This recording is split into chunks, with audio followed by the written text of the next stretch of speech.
Sheila Carter survived the chaos that left Luna fighting for her life and Finn's hands stained with impossible choices, but not without cost.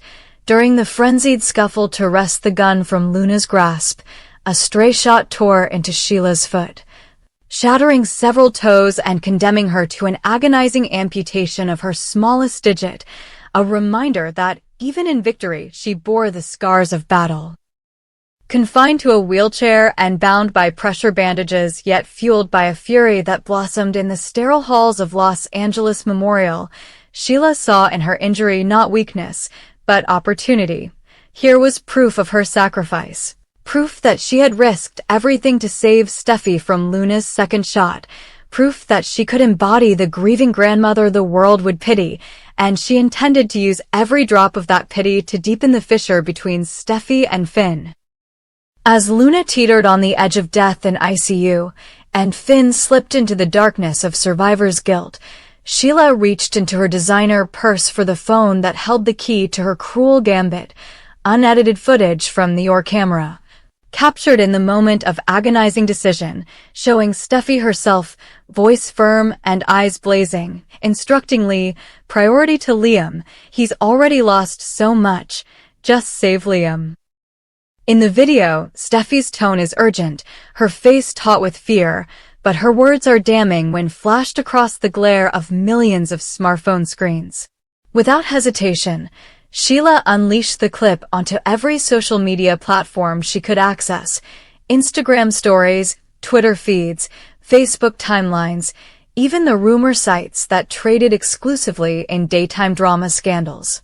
A caption scrolled beneath the looping video: "Wife who chooses one life over another, Judgment Day for Steffy Forrester." And within minutes the clip had gone viral, racking up hundreds of thousands of views, likes and, more dangerously, shares by outraged fans convinced that Steffy had coldly consigned Luna to death. Comment sections erupted with venomous declarations. How could she? Monstrous. Send her to prison. Even a hashtag bye bye Steffy, began trending, the blue letters a curdling echo of the hashtagged condolences that had trailed Luna's supposed demise. Meanwhile, Sheila donned the role of the broken matriarch with masterful precision. Perched in her elegantly appointed recovery suite at the hospital, she allowed herself to be seen by sympathetic visitors, cameras rolling as she winced in pain. Tears tracing red rivulets beneath her gaze as she lamented her daughter's fate and Finn's alleged betrayal.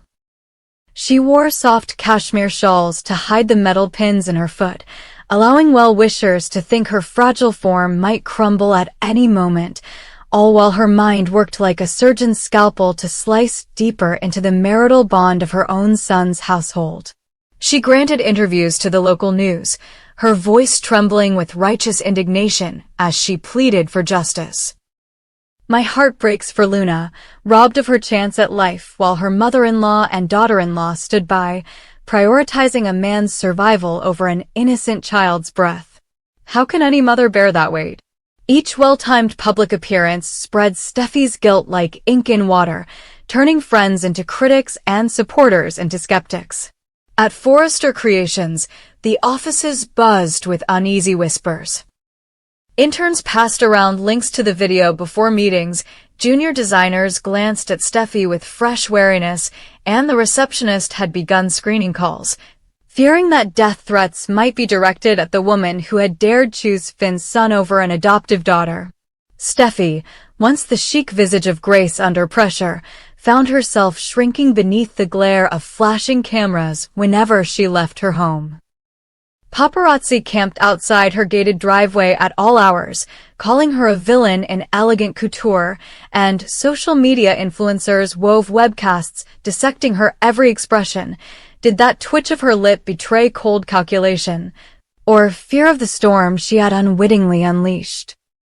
Finn, whose nights already bore the weight of Luna's fading life, found himself deluged by DMs from strangers accusing him of complicity, by colleagues sidling up to offer ambiguous condolences that echoed judgment, and by headline after headline proclaiming, Dr. Finnegan's wife, medical malice or maternal misjudgment? He felt uprooted from the compassion that once defined his profession, like a tree ripped from soft earth and flung onto jagged rocks of social condemnation. He retreated further into the hospital's depths, rarely returning Steffy's calls or texts, the silence between them growing as wide as a canyon carved by grief and anger. Steffy, reeling under the dual blows of public scorn and private abandonment, confronted Sheila one gray afternoon in a whispered hallway outside the ICU, her high heels clicking like a gavel of accusation. "You have no right," Steffy hissed, voice thick with tears. "You're using Luna as a pawn to destroy us." Sheila, propped against her wheelchair, flashed a weary, ironclad smile. "I did what any mother would do, expose a truth that needed to be told. If you had given Luna a chance, none of this would be happening." Steffy's fists curled at her sides. "She was already drowning. Liam was our only hope. You know that as well as I do." Sheila's green eyes narrowed. "But you were the one standing by, prioritizing your precious husband over a girl who never stood a chance. The world deserves to see that." With that, she wheeled herself away, the soft whir of her electric chair ringing in Steffy's ears like a death knell for the life she once knew. In the span of days, Steffy's world unraveled. The board of Forrester Creations threatened to reprimand her for the reputational damage. Key sponsors hinted at distancing themselves from her fashion line. Even her closest friend Hope hesitated when Steffy called for comfort, caught in the crossfire of public outrage and private loyalty. Finn, learning of Sheila's clip from hospital administrators who demanded an immediate statement, felt rage and betrayal course through his veins like a toxin. He confronted his mother in the visitors' lounge, the antiseptic air thick with unsaid tensions. "You had no right," he growled, his voice low as granite. "You knew what that video would do to her, to me, to our family." Sheila regarded him coolly, the bandages on her foot contrasting with the hard will in her stare. "I had every right to show the truth. You and Steffy made your choice, now you must live with the consequences." Finn's chest heaved with hurt and fury. Luna was dying, and Steffy cried herself to sleep that night over the decision. "You know that." Sheila leaned forward, wincing as she shifted her weight. "Then maybe she should have let her die. Maybe she should have fought harder for the only daughter who ever showed her love." Finn recoiled as though struck. For a heartbeat, the space between mother and son crackled with the violence of betrayal and grief. Then Finn turned, voice tight. "Stay away from her. Stay away from us." He strode away, his footsteps echoing in the hollow quiet, leaving Sheila to watch his retreat with a cold, triumphant glint in her eye. As Finn retreated into an exile of guilt and anger, Steffy wrestled with the wreckage of her reputation and her marriage. She stared at her reflection in the bathroom mirror one night, mascara streaked from tears, hair damp from compulsively washing away the sting of public condemnation. The woman who once commanded runways and boardrooms felt hollowed out, a ghost haunted by Sheila's clip and the venom it had unleashed. Rumors bloomed like toxic flowers. Some said Steffy would divorce Finn in a bid to salvage her brand. Others claimed she would vanish from Los Angeles entirely, seeking sanctuary in Europe. Even the tabloids had declared her persona non grata at the upcoming fashion gala, though she had been its star. In the eye of this perfect social hurricane, Steffy made a decision. It was time to fight back, time to reclaim her narrative from the hands of a scornful society and from the mother-in-law who masqueraded as a victim. She unleashed her own statement via her PR team. A heartfelt apology for any anguish her words had caused, an explanation of the impossible choice she had faced in the OR, an acknowledgement of Luna's humanity and her own regret for the suffering endured. She posted a brief video, no heavy makeup, no designer couture, just Steffy, vulnerability palpable in her voice as she said, "I wish I could undo that moment. I wish Luna had another chance. But I cannot change the past. I can promise you and myself that I will spend every day honoring her memory and fighting for the well-being of every child under our care." The clip was raw, unpolished, and instantly shared more widely than Sheila's sensational footage. Fans who had joined the pile-on hesitated as they watched Steffy's tears and heard her sorrow, the veneer of perfection cracking to reveal a mother's grief. Slowly, the tide turned. Sympathy for Steffy grew as people recognized the impossible dilemma she had faced, and outrage shifted back to Sheila, whose calculated cruelty could no longer be ignored. Even the sponsors who had dithered publicly announced renewed support for Steffy's line, praising her courage in speaking from the heart. Sheila, thwarted in her attempt to turn the world against Steffy, retreated to her recovery suite with a grim expression. She reviewed the metrics, views, shares, sentiment analysis, and realized that her own wound, the amputated toe so fresh and furious, had become less potent than Steffy's authentic display of compassion. Finn, emerging from his self-imposed exodus, learned of Steffy's statement from a tearful Lee, who embraced him in the hospital chapel, whispers of "I told you she'd fight" passing between them like benediction. He watched Steffy's video on his phone, the lines of guilt etched deeper by her apology, and felt the chasm between them begin to heal, brick by brick, apology by apology. The rumor mill, hungry for drama, churned on. Sheila's name still lingered in search bars, but the narrative had shifted. No longer was Steffy the monster who had chosen one life over another, but the grieving woman whose courage under fire had exposed the true villain. Not the doctor's wife, but the calculating mother who had weaponized a granddaughter's near death to inflame the passions of a ruthless public. In the end, the battle for truth was won not by sensational clips and viral outrage, but by the power of genuine remorse and the audacity to speak one's pain into the unyielding light of day, proving that in the fierce arena of love, loyalty, and vengeance, only authenticity can shatter the darkest conspiracies and mend the deepest wounds.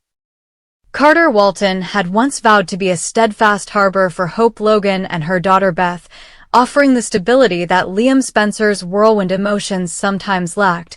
But when Liam slipped into a coma after his life-and-death battle on the operating table, the promise to care for Beth evolved into an unexpected and overwhelming new role, that of temporary father, guardian, and protector, all at once.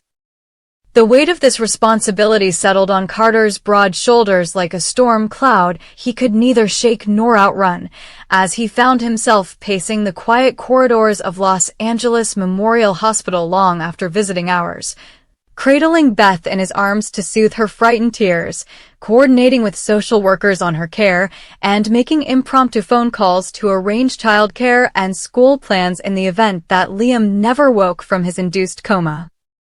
The daily vigil beside Liam's bed, watching the ventilator's steady whoosh and the machines tracking his fragile vitals, magnified the gaping absence left by his best friend's silence and forced Carter to confront the truth he had long suppressed. Though his heart had been committed to Hope's well-being and to Beth's security, a tender, flickering ember of longing for Quinn Fuller, the woman who had once ignited his soul, still burned within him. It was during those late nights when the hospital's fluorescent lights hummed a lullaby of urgency that Carter's mind drifted to Quinn's laughter, her fierce intelligence, and the way her presence could transform any room from barren to vibrant. He remembered the refuge he had found in her arms after the betrayals and heartbreaks of his past.